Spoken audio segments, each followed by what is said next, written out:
প্রথমে যখন বাংলাদেশ এবং মরক্কোর ফ্রেন্ডলি ম্যাচ নিয়ে গুঞ্জন উঠেছিল তখন ভেবেছিলাম বিষয়টা আসলে মিথ্যা, কিন্তু একটু নেড়েচেড়ে দেখার পর দেখলাম বিষয়টা আসলেই সত্যি।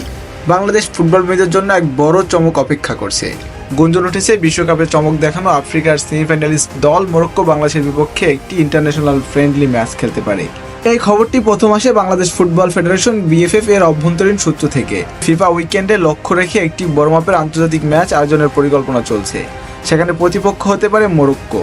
এখানে প্রশ্ন থাকতে পারে, মরক্কোর মতো একটি বড় দল কেন বাংলাদেশে আসবে? এর পিছনে বেশ কিছু কৌশলগত কারণ রয়েছে।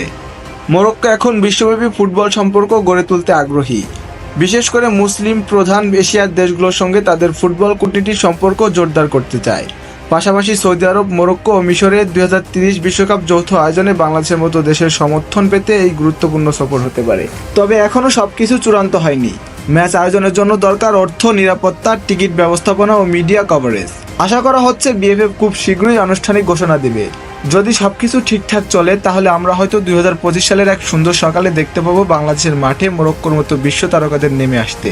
এই ম্যাচ অনুষ্ঠিত হতে পারে ঢাকার বঙ্গবন্ধু জাতীয় স্টেডিয়াম অথবা নতুন সংস্কার করা শেখ কামাল স্টেডিয়ামে। এই ফ্রেন্ডলি ম্যাচ বাংলাদেশের জন্য অনেক কিছু এনে দিতে পারে, যেমন আন্তর্জাতিক মিডিয়াতে ফুটবল পরিচিতি বাড়বে, স্পন্সরশিপের সুযোগ আসবে এবং তরুণ খেলোয়াড়রা বিশ্বমানের প্রতিপক্ষদের বিপক্ষে খেলার সুযোগ পাবে। সবচেয়ে বড় কথা, দেশের মানুষ একটা ঐতিহাসিক ম্যাচ দেখতে পাবে যার স্মৃতি আজীবন বয়ে বেড়াবে। মরক্কো যদি সত্যি বাংলাদেশে আসে তাহলে তা হবে দেশের ফুটবল ইতিহাসের এক সোনালী অধ্যায়, আর আমরা সবাই মিলে তার সাক্ষী হতে পারি। ফুটবল আমাদের আবেগ, আমাদের স্বপ্ন, আর যদি সেই স্বপ্নের সঙ্গে যুক্ত হয় বিশ্বকাপের তারকারা, তাহলে সেটি হয়ে যায় ইতিহাস। আপনি কি প্রস্তুত এই ইতিহাসের সাক্ষী হতে? অবশ্যই কমেন্ট বক্সে জানিয়ে যাবেন। ভিডিওটি ভালো লাগলে শেয়ার করবেন এবং চ্যানেলটিকে সাবস্ক্রাইব করবেন।